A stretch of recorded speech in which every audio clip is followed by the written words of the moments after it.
30 days rock painting challenge complete করা আজকে হচ্ছে আমাদের ডে 13। আর এই স্টোনের জন্য সবচেয়ে বেশি কমেন্ট এসেছে কর্ন আর হচ্ছে ব্রেড। কিন্তু এবার আমি একটা স্টোনের মধ্যে দুইটা অবজেক্ট ড্র করতে চাই নাই, বাট কিছু করার নাই, আমার একটা স্টোনের মধ্যে দুইটা অবজেক্ট ড্র করতে হবে। আচ্ছা, তোমরা কি খেয়াল করেছো এখানে আমি কোনো জেসো অ্যাপ্লাই করি নাই, ডিরেক্ট কালার অ্যাপ্লাই করছি, কারণ আমি অনেক লেজি ফিল করতেছিলাম। এরপর কিছু ডিটেলস অ্যাপ্লাই করব। কি এবার লাগতেছে তো রিয়েল ব্রেড এর মতো। তো এখানে আমি একটু বেশি পাকনামি করে ফেলছি। এখানে আমি জেসো অ্যাপ্লাই না করে ডিরেক্ট কালার অ্যাপ্লাই করতেছিলাম, তাই কালারটা এখানে বসতেছিল না। তারপর এখানে আবার জেসো অ্যাপ্লাই করছি। আমি কোনো জিনিস তাড়াতাড়ি শেষ করতে চাইলে ওইটারও বেশি দেরি হয়। ওকে, তো উপরে আমরা ফার্স্টে ইয়েলো কালার অ্যাপ্লাই করব and then green colour apply করব, তারপর কিছু ডিটেলস অ্যাপ্লাই করব। আর আমি কোনো জিনিস মন দিয়ে করব আর সেটা নষ্ট হবে না এমন তো কোনো কথাই নাই, তাই আমি অফ ক্যামেরা এটার সব ডিটেলস অ্যাড করে নিছি এন্ড দেন শেষে এখানে আমি ভার্নিশ অ্যাপ্লাই করব।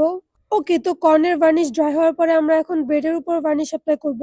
তো আজকে দুইটা অবজেক্ট আমার কাছে অনেক বেশি ভালো লাগছে, এখন আমি বুঝতেছি না যে কোনটা আগে রাখবো এবং কোনটা পরে রাখবো। তো ভাবলাম আমি কর্নটা আগে রাখি, কারণ এটা ব্রাউন, এটা ব্রাউন, এটা ব্রাউন, প্রায় সবকিছুই ব্রাউন। তো ভাবলাম কর্নটা আগে রাখি, তাহলে কালারফুল ফিল হবে। আজকের চ্যালেঞ্জটা তো আমরা কমপ্লিট করে নিলাম। এখন বলো ডে 14 আমরা এটা দিয়ে কি ড্র করব। আমার কাছে এটা দেখতে কাইন্ড অফ হাফ হোয়াইট কুকির মতো লাগতেছে, বাট তোমাদের কাছে এটা কি লাগতেছে অবশ্যই কমেন্টে জানাও।